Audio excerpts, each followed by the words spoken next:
Have you ever been in a relationship where you know it's well past its sell-by date, you know it's time to end, but for whatever reason, you just can't do it? You just can't make that final decision to end. I have, and this is what I'm going to talk about: 3 signs that it could be time to end your relationship. And I'm going to stop swinging because it's making noise. So let me stop. So, when you're at that moment in your relationship where it just doesn't feel right, but you just doesn't feel bad enough to end, that's where a lot of people end up feeling stuck and staying, because it's not bad enough to end. There's no domestic abuse, there's no major things that the person's doing wrong, but it's also not good. There's no spark, you're not enjoying each other's company, but there isn't that one thing. So I'm just going to give you 3 signs that it might be time to end your relationship or to consider ending. The first one is too many boundaries have been crossed. So we all know relationships where people have just crossed the line. Like, I remember when I was reviewing a TV reality program, Katie and Peter. Remember Peter Andre and Katie Price? They started off in the jungle. It was perfect.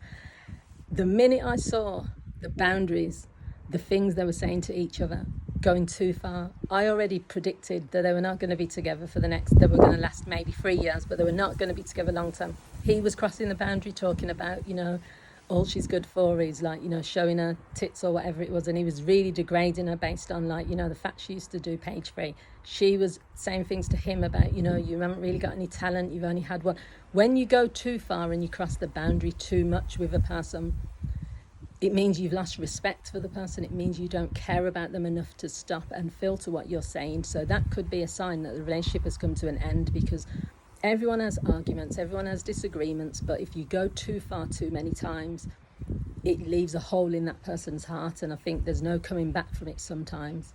The second thing for you to consider is you don't have any feelings anymore towards the person. When I'm working with couples, or even when I'm working with individuals as a counsellor, but even in my own relationships, sometimes when I ask someone the question, or I ask myself, how do you feel about the person? And they can't answer. They say, I don't know how I feel about this person anymore.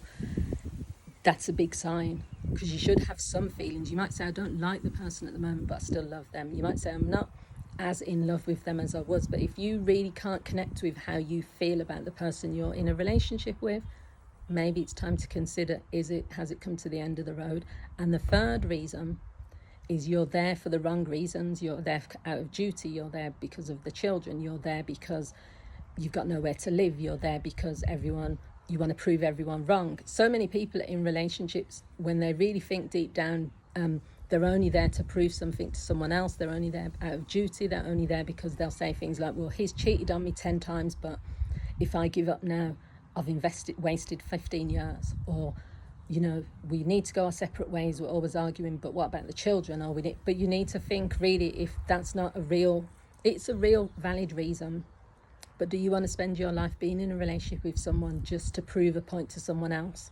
You've got to live with that person 24 hours a day. You've got to be the one that's with the person. So I would say that those are 3 signs that maybe consider, do I really want to be in this relationship? And the last thing I want to say to people as well, this is something which has helped me along my journey. There's millions of people in the world, billions.